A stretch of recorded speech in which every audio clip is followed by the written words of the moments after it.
Today we're going to be showing you a lesson on judgment of distance. So there are two primary measures or distances that we're going to be working at tonight.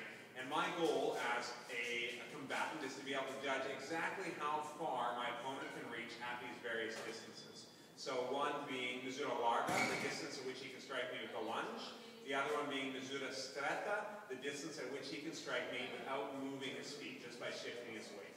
So starting at misura larga, here's an exercise you can do with a partner. Greg is going to take a guard. We generally start almost as far away as you could. We're a little bit confined in space. We're going to use a smaller area. Greg is going to take small advancing steps towards me until I tell him to stop. Stop. My goal is to have him in a position where he's just an inch out of that range. So now he's going to go ahead and lunge.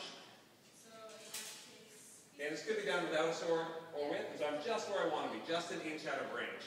If I'd been struck, then I knew I was too close, and if he had like a foot to go, then I knew I was too far away. So then we could alternate, and I can do the same exercise with him. Stop. So Greg can maybe allow me to get just an inch closer as he does this exercise. So one thing to avoid as you're doing the exercise is make sure you're not leaping your way into the various measures. So if I'm doing this in this way, then it makes it a lot harder, one, terrible footwork, and also makes it a lot harder for him to tell me to stop at the right time. So make sure to take it nice ginger steps. Next distance, misura stretta, is where he can strike me just with a shifting of his weight. So I would have him approach that measure. Stop.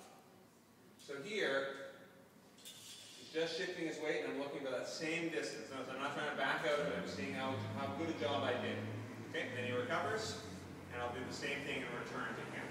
As you get more sophisticated with the exercise, you can work in some ways of fooling with your opponent in their measure. So I'm going to give you two ideas. One, with misura stretta, as you approach your opponent, so I come back with Greg here. As I approach Greg, misura stretta is defined based on where my front foot is. So as I approach him, I could choose to actually have my stance widen. So now he might believe that I'm out of range, but because I've lengthened the distance between my feet, I'm actually in misura stretta, where I wasn't before. So even at this distance, I can't reach him. This might be exactly where he wanted me. But if I've snuck this foot into range, now I can cover even more distance. With misura larga, the distance is defined by the back foot when I'm striking with a lunge. So as I approach him, I may work to draw the feet a little closer together. So when he tells me to stop again, the perception may have been that I was here, farther away, but instead, this foot being a little bit closer allows me to make this longer step.